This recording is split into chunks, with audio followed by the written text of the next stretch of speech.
Hello, everybody. Welcome to the Rotoworld Football Show. It's Tuesday, February 24th, 2026. Patrick Daugherty, joined by Denny Carter. You know, it's hard to believe the paint is barely dry on Super Bowl LX, and the NFL offseason is already beginning in earnest.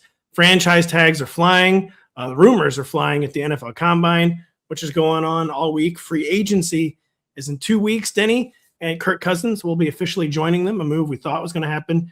He'll be hitting the open market after being released by the Falcons. Not being released by the Falcons because they didn't even have that option. He was going to be a free agent. Was Kyle Pitts, but he won't be leaving the Falcons at all. Reports, not official yet. He will be franchise tagged. It's been trending that way for some time. Same with George Pickens in Dallas, where he appears like he's going to get the franchise tag. Javonte Williams, also in Dallas, was set to be a free agent. He will not be a free agent. Mutual Chiefs, Travis Etienne interest.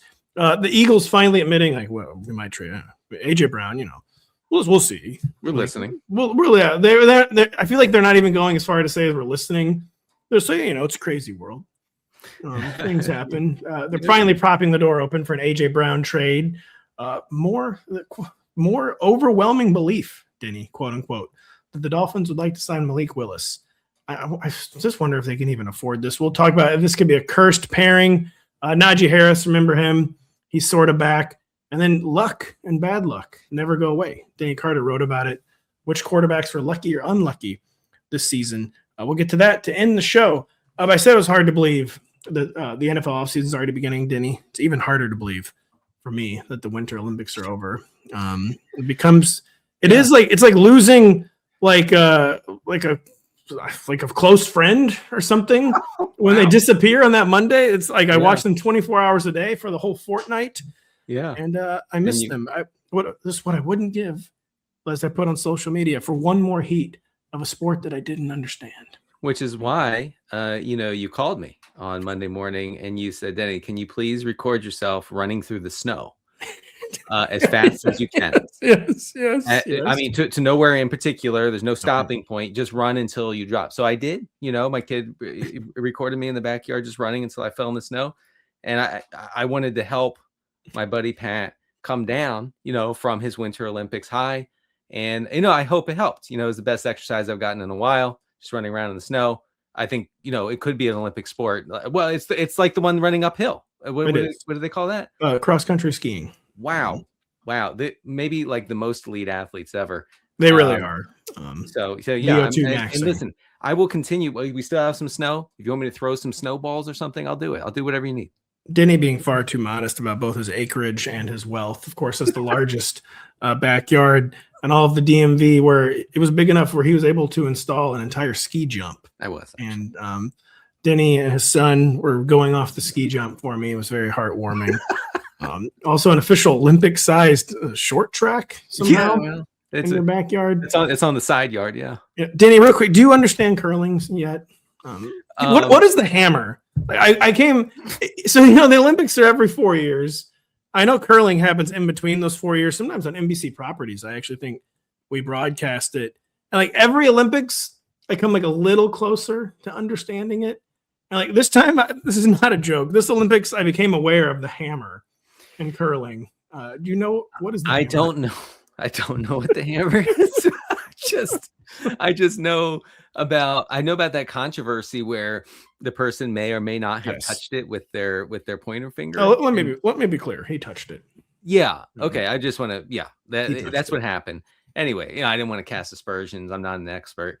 But I mean, I definitely could announce a curling contest. I'm pretty sure I could. You could. Yeah. The hammer. It's the last stone advantage. I can't. There's no possible way I could conceive of this while we're doing the show. Let's read it. The hammer in curl. This is from producer Adam. The hammer in curling is the last stone advantage in an end, allowing a team to throw the final deciding rock. It is a crucial tactical advantage, often used to score multiple points, or if necessary, blank, score 0 to retain the hammer for the next end. The team with the hammer typically shoots second. I don't know. There were so many hammer politics. So I was watching it because they were talking about, will they save the hammer? Will they drop the hammer? Will they? Oh, wow. And like saving the hammer was very strategic, like a lot of times. So don't get me wrong. I was watching curling almost incessantly while never once understanding it. It was on every day, right? It's on a lot because there's not as many team sports at the Winter Olympics. So curling is shown. By the way, those cross country skiers, man, like I don't want to know what you got to do that. No. I mean, definitely, they've never eaten a cupcake. No. Johan Clabo. Google him if you do not know. Of course, the hero of the games was the wolf dog that ran on to the biathlon cross country skiing. But the cross country skiing, the biathlon, with the guns, that's I don't even mean from a violence perspective, but this is one of the more bizarre spectacles of sports that I love. And because they're dying, okay, now they're shooting. Now they're all of a sudden shooting. This is interesting. It looks like a Liam Neeson movie. It does. It always looks like The Breach, the North, The Edge. Right. Just when Liam Neeson thought he was out, he's back in. He's back in. Just when you thought we were out of football, we're back in. We're out of the Olympics until 2028 in LA. Join us on NBC and Peacock. America 250. Actually, that's this year, not that year. America 252 and 28. LA 28. Kirk Cousins, Denny. Maybe he'll be in the Olympics by then. Maybe he'll be a flag football quarterback by then. Flag football, of course, coming to the summer games. Kirk Cousins is coming to the open market. Things have been trending this way for quite a while. Even though El Kirko on the standard stat sheet was a lot better last year than he was in 2024. Had a winning record, of course. That was a lot better. Mm-hmm. Just seemed like a guy who, even at age 37, 38, the year removed from the torn Achilles, made a big difference. He's looked healthier. He was more recognizably Kirk Cousins. I'm loving his PF ref, his Pro Football Reference. But you're looking at the more advanced stats under the hood. You said he still wasn't as good as you might have thought last year. So was last year more the real Kirk Cousins? Where might he end up? Where do we want him to end up? Was he actually good? Things of that nature. Well, all right. So he was just very safe last year. And I think the stats and the metrics bear that out. So 6.3 adjusted yards per attempt last season for the Falcons. That was by far the lowest of his NFL career. And he's been in the league for a little while. But he also had, for instance, the second lowest rate of turnover-worthy plays. He was only sacked on 11% of his pressures. He got the ball out. He was very safe. He did not sign up to sit in the pocket and take hits. Okay. No, that's called the Rodgers. As you get a little older, you're here to do two things: occasionally throw the football and never get hit. And you're all out of occasionally throwing the football. If you are a quarterback playing in today's NFL who was born in the 1980s, you ain't reading all that. No. You are getting rid of the ball. No. Okay. No, so absolutely not. Yeah. So if you were quarterback born while the Soviet Union still existed. That's actually that's analytics. Yes, it is. It's also age, and I can relate, but I is he a top half starter? 100% not. That will never happen again. Is he? Could he be a starter for the Dolphins or the Browns or somebody the Jets? No. We're holding out for the long shot teams. I'm holding out for the Cardinals, Colts, or Steelers. But you continue. You cook, quote unquote, first. Yeah, you do you? Is that what you're saying? You do you. Because I will. All right, I know you will. Yeah. I just don't know what the point would be for anybody. I kind of feel like Kirk is going to take that same view, to be honest, and that I don't think he's at the Joe Flacco stage of his career where he has to do a doomed Jets mission. He basically went to Flacco rehab without having to do Flacco rehab because. Flacco didn't come out the other side, the folk hero thing, until he did the Jets thing. Yeah, right. And I just kind of feel like Kirk's not going to do that. Our guy is one of the greatest money makers in the history of this country, though. It's true. Truly one of the greatest at making money in the history of the United States of America. There's the people who built railroads, the people who found oil, sometimes the people who both built railroads and found oil. And then there's Kirk Cousins. Mm-hmm. Those are the greatest money makers in the history of this. Ahead of the AI guys. By the way. Way ahead of the crypto and AI guys. So maybe Kirk will just go to the Jets. But do you have any clue what you were saying before I went on this tangent? It's just that I think he is a starter. Because this league, unfortunately, is so hungry for traditional drop-back passers who can distribute the ball. It's for guys who can read the defense. Yes, if you can stand at the line of scrimmage and look at the defense and say, I know what they're doing, and you can perhaps adjust a play. Because even the MVP runner-up we just saw in the Super Bowl could not do this. Couldn't do it, right? So, I mean, that's why Aaron Rodgers is still viable as a starter, because he can do all those things. Is he good? No. I mean, his EPA, his success rate, really bad last year. Same with Cousins. But there is value to a team in real football for a guy who has that sort of experience, who can be kind of a coach on the field, who can manipulate defenses, not fall for it, right? Like a lot of young quarterbacks.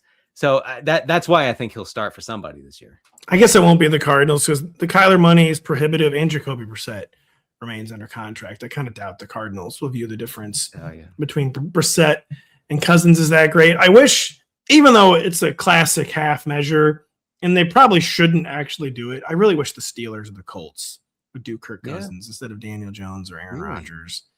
I don't know. I guess maybe you should do Daniel Jones instead of But I mean, listen, if Kirk Cousins is like a fell for it again Hall of Famer, Daniel Jones is like inner ring fell for it again Hall of Famer. Like he's like the initial class of like Babe Ruth, Ty Cobb, Walter Johnson. Like when you're building the fell for it again Hall of Fame, Daniel Jones is in 98.6% first ballot. He's the Ohtani of fell for it. He is. He is. Okay, but I mean, this is not a small point, I don't think, but let me know if you think I'm completely off base. Kirk Cousins is not going to play in the frozen tundra of Pittsburgh. No, okay, that doesn't work. That's true. Our money guy, our money manager, Kirk. He's a dome merchant. He is a dome merchant, or if not a dome, the next best thing, Miami, Florida.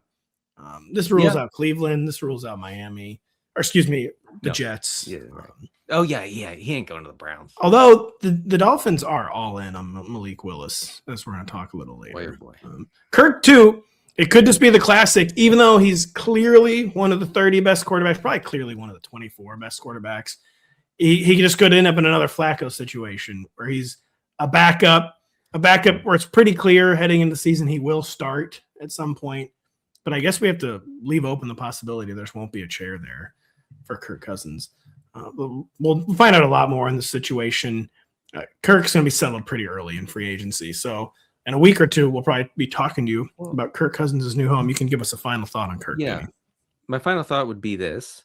Cousins is not signing with anyone where he'll have to compete for the week one job. If he signs with someone, it's because they said you are the week one starter. You really think so? Yeah. I don't think I think that he can actually call his shot for a few teams to be like, look, if I sign here, you're not drafting anybody. Well, he just tried that in Atlanta and it didn't work. That's true. But the Achilles thing was disastrous, both for him and the team. They misevaluated that. I think the only place where he could truly call his shot, though, is the Jets. I'm just scrolling through right now. And just why? It's just the Jets, and he could with the Dolphins, but the money will be hard for them. And I do believe the Malik Willis hype for them. Like, really, the one true shot caller spot for him. Maybe a dark horse spot would be Carolina. Ooh. Scrolling through here, trying to create controversy. Yeah. I don't know. Well, this would be maybe the most legendary fell for it again development in the history of falling for it again. Do you know what I'm thinking here? Vikings. Yes. Yeah. Well, this time, listen, it never worked and everyone hated it the whole time it was going on. But we think this time we can fix Kirk. We think we can bring him in and he'll be better than our rookie who doesn't know how to throw over the middle. Yeah. So talk about the dichotomy. The rookie who's never once read a defense, or not I'm talking the third year pro who feels like JJ McCarthy versus Kirk. That actually is the best fit by far. Oh, you're right. Actually, I was talking with an informed Vikings fan. I don't want to really call him out on air, but he actually said no. It's not a reef. That's right. He's a Seahawks fan. That's right. Sorry. Everyone always forgets. But anyway, this person said we're going to end up with Cousins. And yeah, he might be right. It feels quite likely. So Kirk Cousins leaving Atlanta. Kyle Pitts remaining in Atlanta. Not yet official, so don't sue us like if he's not tagged just yet. But he's going to be franchise tagged. Like Kirk Cousins, one of the stories of Kyle Pitts' 2025 was that he's healthier than he had been in quite some time. We finally got something that was more like the quote-unquote real Pitts, or at least the Pitts we thought. Fifth year for Pitts last year. Like It is nuts. And It's he's already only been a 22. half decade of Pitts. Like, yeah, I know he's still 18 years old. Amazing. He's still only 25. Was that closer to the real Pitts? How much of that you like to joke about? Like before that Thursday night game, Kirk Cousins huddled the team up. Like, listen, are we a good team? No. Are we even going to win these games? Probably not. Am I going to get all of us, very much including myself, paid this offseason? Hell to the yes. Yes. And Kirk Cousins knows how to get paid. He does. He said, Kyle, young man, come here. And you know, this is in my imagination, but it could have happened. Who knows? And they got face to face, real close.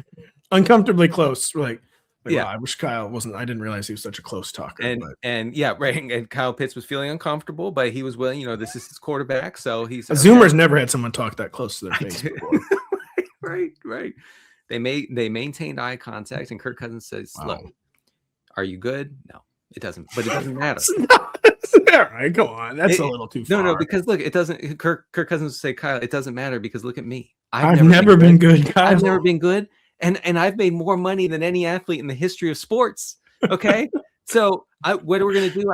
I'm going to throw the ball to you 20 times tonight against the Bucks on that Thursday night. It was the Bucks. That's right. And you are going to have the second greatest tight end game in the history of the NFL. Not even Purdy. You are going to get paid. We're going to get you paid, young man, and he did. Congratulations to both of them. So is he actually good, Kyle Pitts? And he's fine.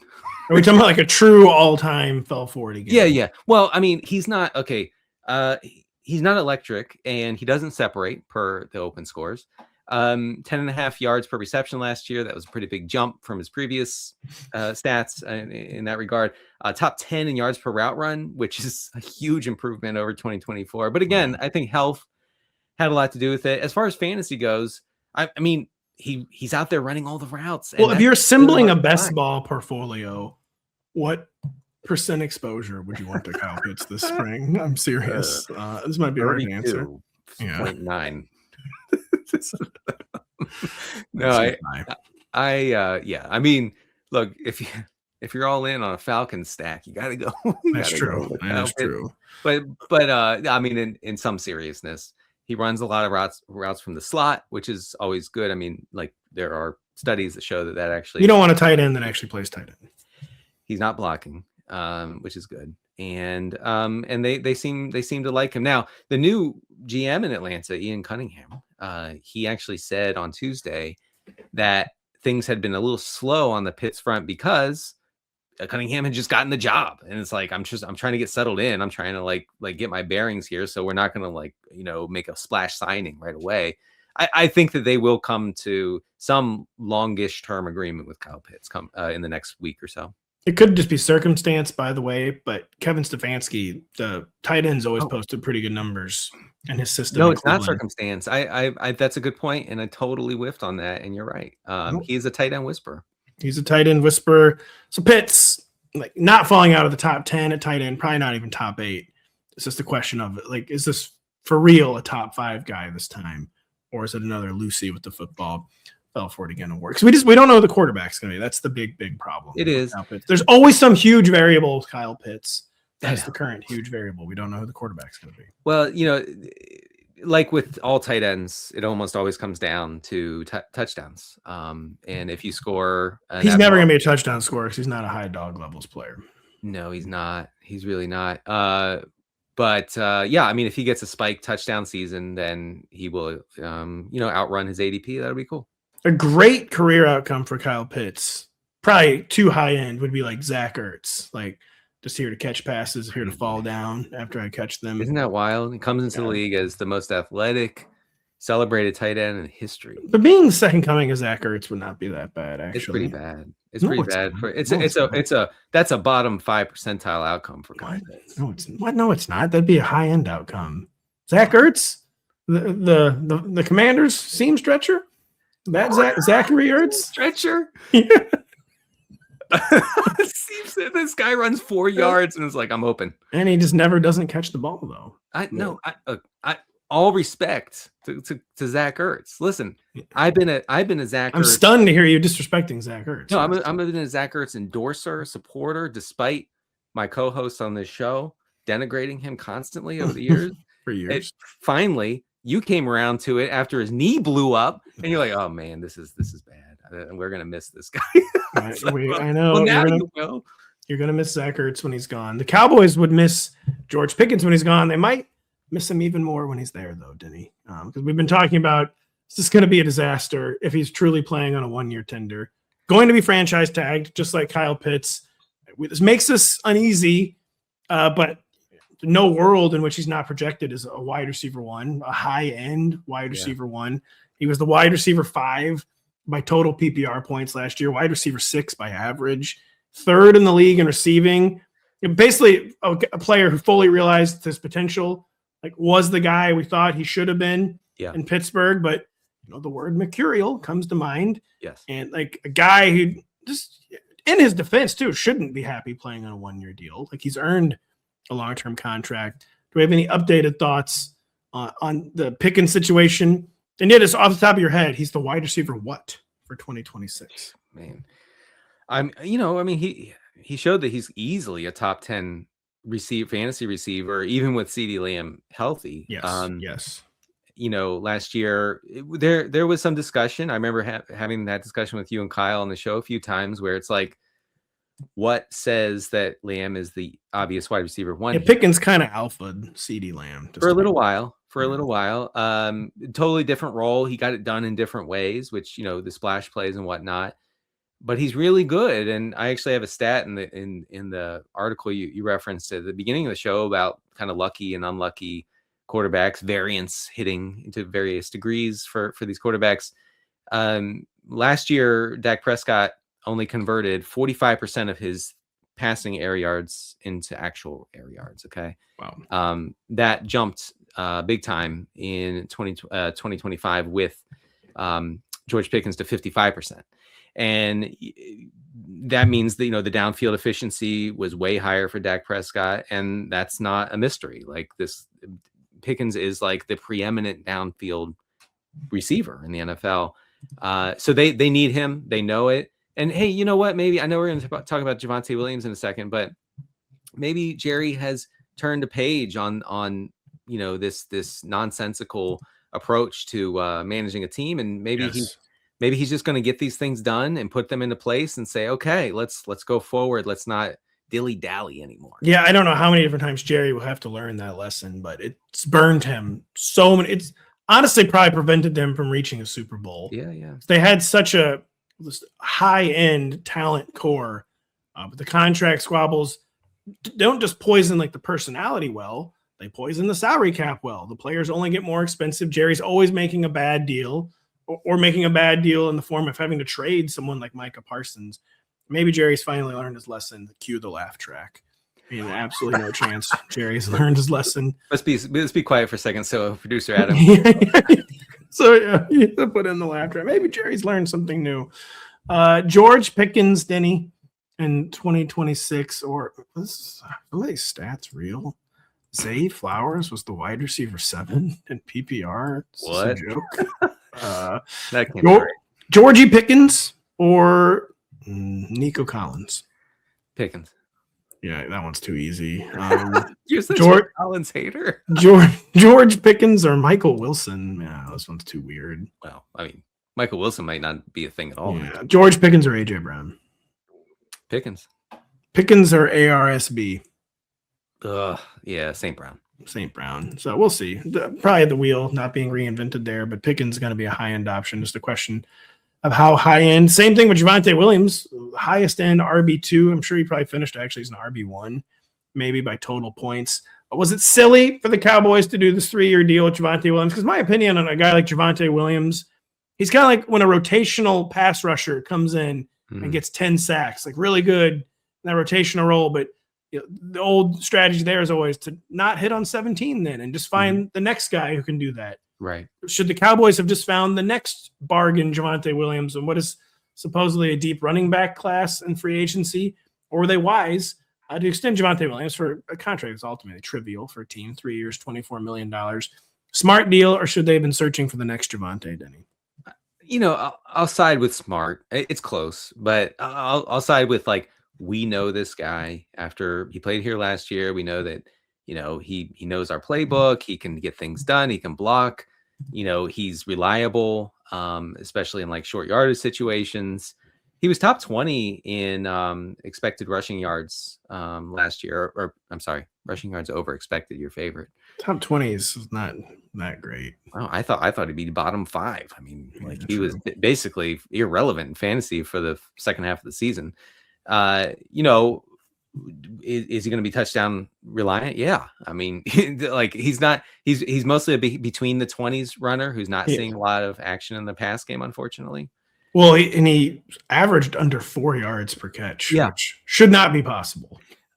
Truly should not be possible. So I think the last 2 seasons confirm that, unfortunately, sadly, really, Javonte Williams is never going to be the player he could have been if he didn't suffer that 1,200 yards last year rushing. I mean, sure about that. Well, I'm just talking about like the efficiency numbers, like, less than 4 yards per reception is unbelievable. That's stunningly awful, but he was pretty efficient as a runner. As you just said, he was top 20 in average rush yards over expected, which I immediately poo-pooed. But what I know. So which is it? I actually would like to know. I guess so. In my mind, at some point before that injury, Javonte Williams looked to me like an elite, elite athlete. Elite prospect. Who could be, maybe a household name in another timeline where he doesn't suffer that injury. Anyway, he's fine. He's good enough, I think, for fantasy purposes.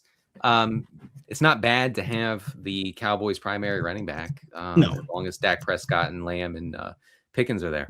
He was the RB12 by total PPR points. He was more of a high-end RB2 by average PPR points, but by any, it says right here, he was the RB12 even by average PPR points. So kind of surprised. That feels unrepeatable to me. That was front loaded. Yeah, front loaded, front running, but I would not be, pretty much everyone is me taking the same dim view. I feel like if Javonte Williams that I just did, like, well, he's not going to do it again. Like, who cares? Like, and people will be trying to find the next Javonte in fantasy. I definitely think I would settle on. Don't be afraid to draft Javonte Williams in fantasy football. It's a meat and potatoes pick. You got to make him every year. He's probably going to be a solid meat and potatoes fantasy pick, even if they sign a pass catcher, because he cannot hack it in that part of the game for some reason. Denny. No, I know. It really is. It's something because he looks like he has good hands. Like I don't really know what the problem is, but really struggled there. I would say he's more like a floor. Think of him as like a floor play. And hey, you know what? If you drafted him last year, you got a lot of value out of that. Just run it back. We'll run back more topics. We have to take a short break. We'll be right back after this. The Premier League title race is beginning to heat up. Don't miss the action this Saturday on NBC and Peacock when Man City looks to continue its push up the table as they face off with Leeds United. Catch the matchup at 12:30 p.m. Eastern on NBC and, of course, streaming on Peacock. I can finally start paying more attention to the Premier. I love Premier League. It's hard for me to follow during the football season, and the football season is longer than ever. Then we had our Olympics. I do follow the table, though. Man City, unfortunately, making a push up at Man City is the evil empire, Denny. Oh, okay. We don't want them to win again. The evil empire in the NFL for a while was the Kansas City Chiefs, but they got their comeuppance last year. 6-11. Never mind the fact they had a better point differential than the 11-6 Chargers. Just throwing that out there. Cannot believe one of my favorite stats from the 2025 season. We've been kicking around this idea. By we, I guess maybe I kind of mean me. The Chiefs absolutely have to improve their receiver core. That's always easier said than done. It's much more expensive than beefing up a backfield, reinforcing a backfield. Might it make more sense for the Chiefs to just focus resources on improving what was a non-existent rushing attack for the past several years? And would a guy like Travis Etienne, who's headed to free agency, make sense there? There's a report that there's mutual interest from the Kansas City Star, mutual interest between Etienne and the Chiefs. The Athletic has reported Isaiah Pacheco is probably going to move on. Mm-hmm. Would you like to fit all the caveats that Travis Etienne, not really a 3-down player, tends to start seasons hot, end seasons cold, has to be part of a committee? But would you like Travis Etienne as like the foundation stone of a revamped Chiefs backfield? I wouldn't mind it. I mean, like the spreadsheets say he's okay. He was okay last year. Wow. The spreadsheets never just say something's okay. That's actually kind of troubling. Spreadsheets either say you're the most overrated player of all time or you're the most underrated player of all time. I'm being a little generous, So but they said he was bad. All right, interesting. no. Wow. And it was an improved Jacksonville offensive line. It was an improved offense overall. So that definitely helped. But he had the same rush yards over expected as Saquon Barkley, for instance. And that's a Saquon stat. And Cam Scadaboo. That's a Saquon stat. Scadaboo. I don't know. Is that a Scadaboo or an ETN stat? I don't know. Yeah. I do think Scadaboo. I mean, I hope he's okay. And can I interrupt your train of thought? Yeah, go ahead. For a second. This is so funny. I will always remember where I was when I found out about the Cam Scadaboo injury. Where were you? It was when I was at Disney World with my family. We had to do it in the fall because we couldn't do it in the spring for having a kid. All right. So before you judge me, did I text you? You and Kyle started texting me. I was covering that game. Well, never seen a worse injury in all my life. And I was covering that game. I think I sent something unreadable on air. You did. And I was about ready to get on the gondola at Disney. There's a gondola at Disney World. This is not a joke. Yeah. And where I got the Walter Cronkite bulletin about Cam Scadaboo's injury. Man, I did not like seeing that. And then, it's funny, not funny, but the announcers in that game. Curious, you thought it was funny, huh? The announcers in that game were not fully recognizing what had happened. No, they did not at first. Jackson Dart was then falling on his knees and covering his face, and players were running to their respective sidelines. That was bad. And I was like, oh, dear God. Anyway. Etienne. Yeah, Etienne. He would be an improvement over Pacheco and Kareem Hunt, for goodness sakes. I mean, those guys. Yeah, come on. Get serious. Get serious. I mean, Patrick Mahomes, when he was healthy, was the top rusher for this team. That's insane. That should never happen. The Chiefs got so ossified, man. They are. It's a failure. It's hard when you're at the top and you have limited money and limited draft capital. But how did they allow this to happen? I don't know. It's remarkable. I mean, just a little more on ETN, if you don't mind. Average about 3 yards after contact per attempt. That's in line with guys like DeAndre Swift and Breece Hall. Does that do anything for you? Yeah, it does. Breece is not good, but oof, I don't know about that. Why, Breece? If you're listening, don't go back to the Jets. No matter what you do, you cannot go back. You can never go back. Did you hear Aaron Glenn say that play calling is his superpower? I did. Yeah. Our guy, no comment. Man, I don't really know what the plan is there. The plan is the Jets have fell for it again. I know this quarterback class isn't good. The 2027 QB class, bro, is going to be so sick. Yeah. We will be saving this franchise like you've never seen before. Do I think just to get back, we're going to keep going back to ETN. See, ETN, we can't even talk about it for more than 30 seconds. We're going to keep going. All right. It's a great sign for ETN that all you can ever do is digress when talking about him. Right. Well, he's uninteresting. Here's what's interesting. So, ETN, I think, actually will probably be overvalued in fantasy circles if he's the primary back for Kansas City, because I don't think he's the kind of guy who's going to see 20 touches a game. No, but he could turbocharge the Jerick McKinnon role. It's a role that could be pretty valuable. I would be totally agree with you. There'd be a danger of being really overdrafted, overvalued, or at least a guy who's got a narrow path to the kind of outcome that would justify his ADP, but that he could get there because the Jerick McKinnon role is very famously super profitable on minimal touches. But are they going to keep doing that? Yeah, it's always been a staple. They needed it badly last year, and they had no one that could do it. That's true. No offense to our guy, Brashard Smith. He could not do it. Forget about that guy. I mean, he could be a problem. ETN or Brashard? No, who's stopping this backfield? Who's stopping Brashard Smith, Elijah Mitchell?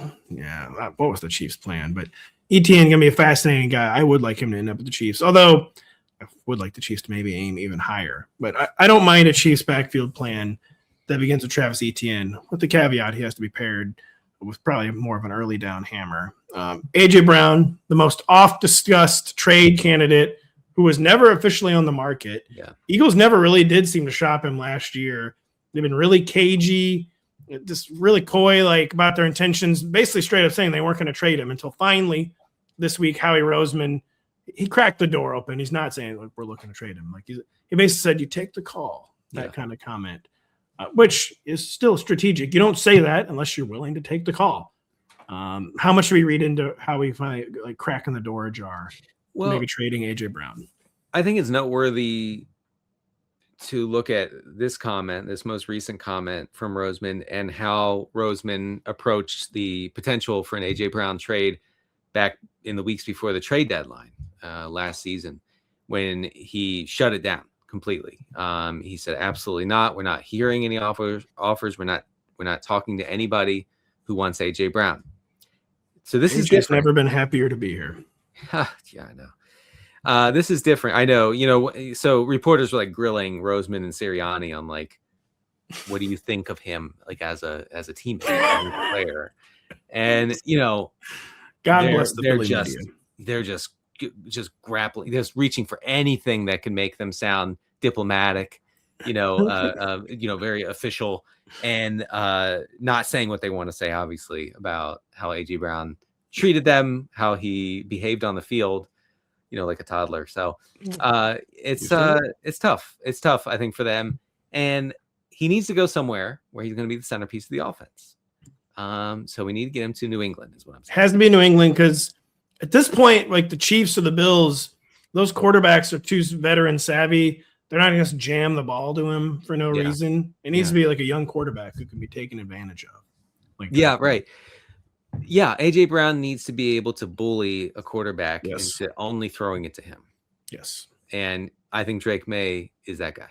Well, Drake May, though, talking about a guy who spread the ball around. But he won't spread it around when he has AJ Brown. You're probably right. It is Patriots or bust. Is there anything we like here? I'm scrolling. The Steelers need another receiver. It's never going to happen there with DK Metcalf. The Browns need a receiver. AJ Brown does like to get paid.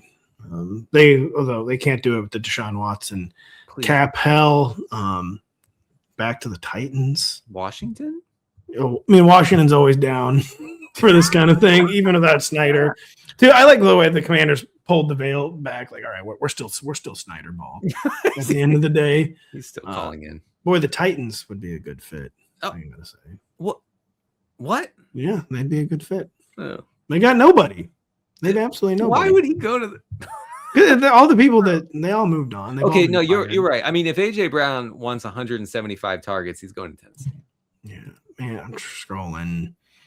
I don't know. The Packers could be a dark horse, actually. The Zoomers don't even remember AJ Brown played for the Titans. He was drafted by the Titans. The Packers could be a dark horse. The Rams could be a dark horse. Packers would be interesting. Wow. Rams probably not a dark horse, actually. I don't know. Yeah, there's not many good places other than New England for him to go. Oh, God, please go to the Packers. My guy Jordan Love will go crazy.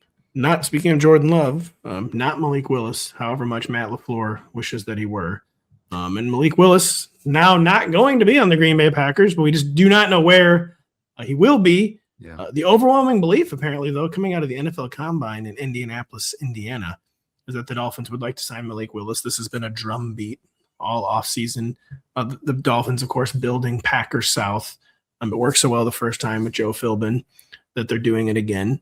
Would Malik Willis to Miami be a cursed pairing, Denny Carter? Outside the friendly confines of LaFleur ball to the most unserious organization in the NFL. Somehow they're not, actually, which tells you a lot about the NFL. I know. Would it just be totally cursed, Malik Willis to the Miami Dolphins? It feels very forced to me. The fact that you're just pulling everyone from the Packers and thinking that you can reassemble it, horrible idea. Yeah. It doesn't. I mean, we've seen this, and does it work? No. Has it ever worked? Has anyone ever successfully built insert team South? Ever? No. How many different times has Patriots South been attempted? Oh, I guess Shanny and McVay East has happened once or twice. But. Yeah. I just, to me, it just feels forced. am I out in fantasy? No, I'm not. I mean, Malik Willis could be really fun for fantasy. So that's my hope. Let's be, the deal with Malik Willis, though, Denny. Gonna get hurt. The odds this guy starts 17 games are just vanishingly small. It's basically zero. It's essentially zero. Where the model has to assign it a numeric value, so it puts 0.1%. Yeah. But it's the guy who plays the way he does. He runs a lot. That will not be allowed to throw. You can't stay healthy for 17 games playing like that. Oh, this Dolphins team is going to be so bleak. This is about as bleak. One of the bleaker setups I've ever seen. I mean, I listened to some of the press conference with the GM and the head coach today, and they're going on and on about toughness, and we're going to establish a culture. Stephen Ross was you guys are aware what city this is, right? Yeah, right. We want to score some points. You think the Miami Dolphins are going to build a tough football? How do you not break out laughing? Are you kidding me? There's way too much vitamin D going on in Miami. How do you not break out laughing, claiming your Dolphins team is going to be tough? It's very nice in Miami. You can't be tough while it's nice outside. The Dolphins, they're kind of like the Colorado Rockies. The Colorado Rockies, instead of just admitting they need to outslug everybody, keep trying to build through pitching. It's never, ever going to work. Oh. Paul DeBodesta might actually fix this, but the Dolphins have to be finesse. They got to go 14-3 and get the number 1 seed if they're ever going to win a Super Bowl. Have to give up the fantasy of we're going to Boston or Buffalo and winning a game in January. No, you're not. Seriously, just stop. That's never happening. Also, look, as a former Dolphins fan, can the schedule makers cut these guys a break? No. Can we the schedule makers just delight in Dolphins Can misery. We get can they play Buffalo on September 30th instead of December 23rd? Truly never. I mean, you can't cut them a little slack. It's been 35 years of just snowing these guys over every single December with putting them in New England, putting them in New York, in Buffalo. Yeah. I know they always play their entire AFC East road slate in December. Yeah. Good. The Dolphins, though, just stop. You're not going to be the tough team. That is not happening here. That's the first thing I'm saying coming into my first Dolphins team meeting.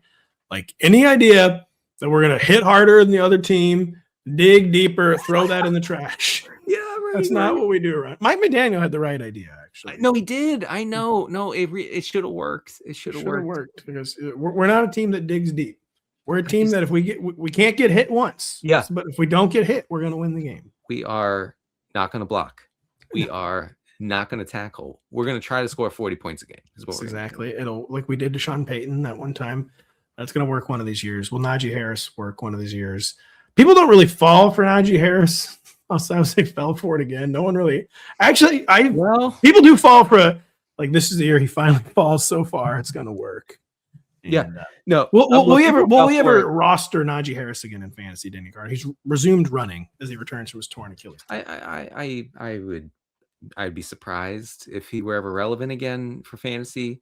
I know people get kind of worked up about it because Najee Harris seems like a really good guy, and he is, by all accounts.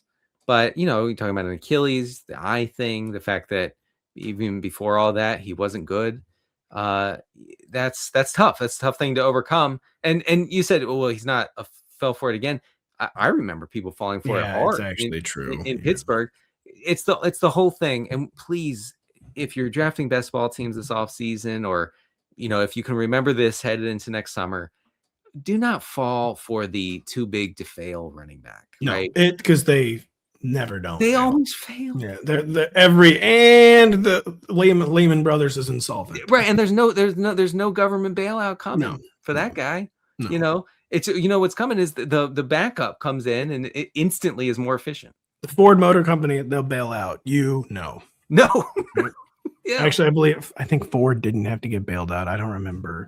I think Ford is the one that didn't get bailed out, but you get to call the lawyers, I guess. Yeah, call the lawyer. Call us if you want to advertise Ford. So no, I can't imagine that he's going to be a thing for fantasy. Can't imagine it'll be a thing. Luck is always a thing. Denny's going to tell us about quarterbacks who are lucky and unlucky when we come right back after this. This weekend, the world's best golfers take on the Bear Trap. See if 5-time major champion Brooks Koepka and company can survive and advance up the leaderboard at the Cognizant Classic in the Palm Beaches this weekend at 3 p.m. Eastern on NBC and Peacock. Some promo reads are trickier than those, so I got to say Cognizant in the flow speech. That's always hard. That's a tough one. I was talking with Adam before the show. What is the Palm Beaches? I know Palm Beach. We're trying to make there's multiple beaches, a second beach in There's a Palm second. Beach. Didn't you? Here's hoping that Brooks Koepka can make the cut, because my guy is not happy. Is he come back from live and now he has to try again and he doesn't know how to do it? Is it that kind of thing? Yeah, I mean, look, he's still hitting the ball hard. He's still hitting the ball a long way, and you got to respect that. He has forgotten how to putt, and we'll see if it comes back. Did you know that this is not a joke? I once bantered with Brooks Koepka. Really? Yes. I don't know how I've never told you this story. When? The Belle Reve PGA Championship 2018 in St. Louis.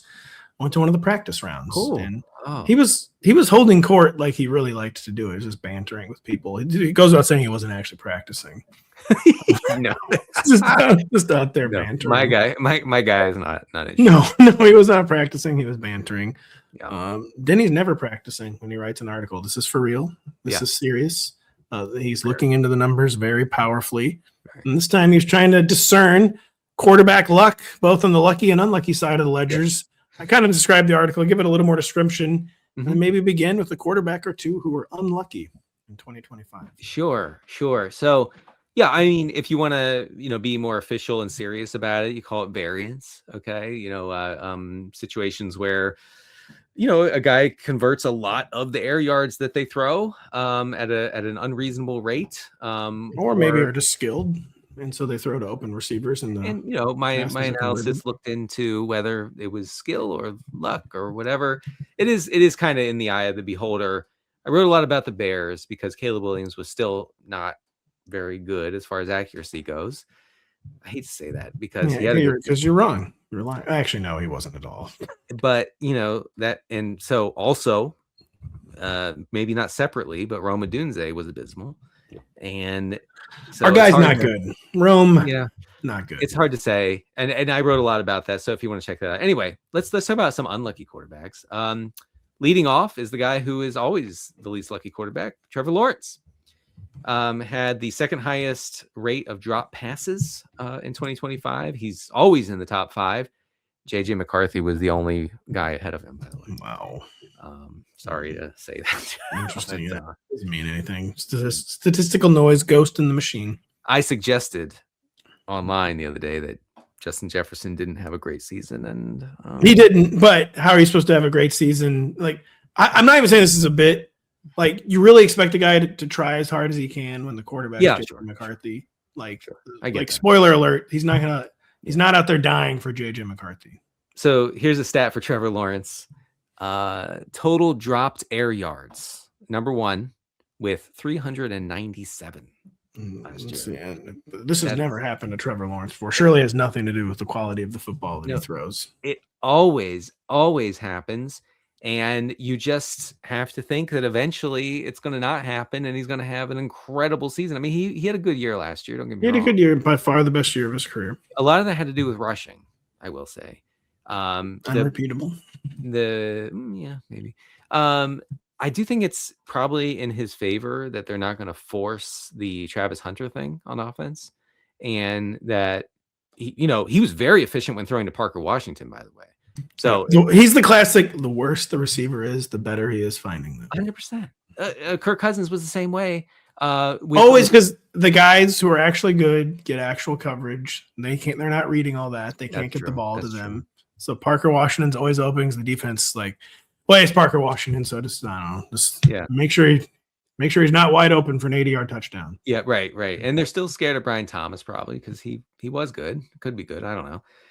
So it's Trevor Lawrence deeply unlucky. JJ McCarthy unlucky. Well, that's kind of also JJ McCarthy will not be making his own luck. Jayden Daniels, 8.1% of his passes were dropped. That was the third highest rate in the league. That's probably not surprising considering the talent level of the Washington receiver core. Lamar was also pretty lucky for the first time in his career, as far as I could tell. 7.3% of his passes were dropped. He lost over 200 air yards on drops. Lamar, you could see in real time last year being unlucky. Yes, exactly. Also, was our guy Mahomes unlucky? I feel like I've never seen a worse Mahomes drop season than what we saw last year. He's had some bad ones. Mahomes ran super cold.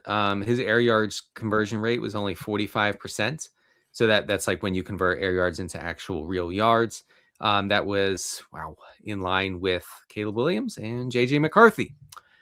So JJ McCarthy is the next Patrick Mahomes. Is what that's what the spreadsheets say. Wow.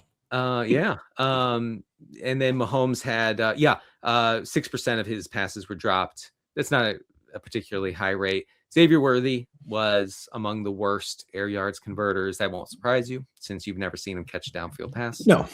I mean, the thing is, he's never even been in position to catch it down. No. You know, it's not like, oh, that was close. It's like, no, it's they have the worst. Like if this were a movie, like they have the most anti-chemistry ever. Like 2 weeks into the shoot, Warner Brothers like, I don't care how much it costs. We got to replace the actor. Yeah. Like we got to replace this guy. And the Chiefs I think the Chiefs need to pull the plug on Worthy as a legit wide receiver 1 or 2. Okay. He's a gadget guy. He always has been. Stop trying to force it. Get a real receiver. Anyway. I should have said Universal Pictures, by the way. So can I talk about some, that's right. Can I talk about some lucky Please do. Or quarterbacks that were on the right side of variance? It's all spreadsheet guys, I'm sure. Yes. Yeah. All the Niners, Brock Purdy and Mac Jones were come on, man. Purdy led the league with 65% air yards conversion rate with a 7.6 air yards per attempt, which is not high, but also not super low. So that was good. Obviously, that's kind of in line with what he's done. Mac Purdy's Jones, just actually good. It's the worst thing ever, but we've been admitting it more and more. Yeah, we have to admit it. You're gonna hate this. Well, no, you won't, because you'll say, of course he was lucky. Daniel Jones. Oh yeah, luckiest. It's also just conservative. He never attempts actual passes, even though he did to Alec Pierce last year. 8.2 air yards per attempt is pretty decent. 57% conversion rate for him. That was a little ahead of Lamar Jackson. And then I mentioned earlier, Dak Prescott had a far more efficient season as far as turning air yards into edible yards that we like in fantasy, because mostly because George Pickens caught a lot of downfield passes, and that was cool for everybody's fantasy profile in 2025. So just real quick, actionable advice. You read this article. Is there anyone where you came away from the article like, I'm going to draft that guy less, I'm going to draft this guy more? Yeah. I mean, like Trevor Lawrence, I feel like, he just keeps getting unlucky. Different coaching staffs, different groups of receivers. It's almost like there's only one I know. There's only one common factor, and it's our guy T-Law.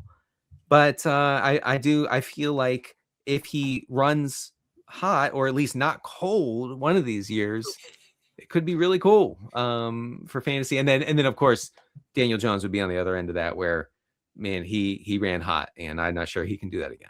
Trevor Lawrence too, by the way, like he was a guy gaining momentum as the season went on. It was unfortunate that like the real T-Law, quote unquote, kind of reared its ugly head at the worst possible moment against the Bills.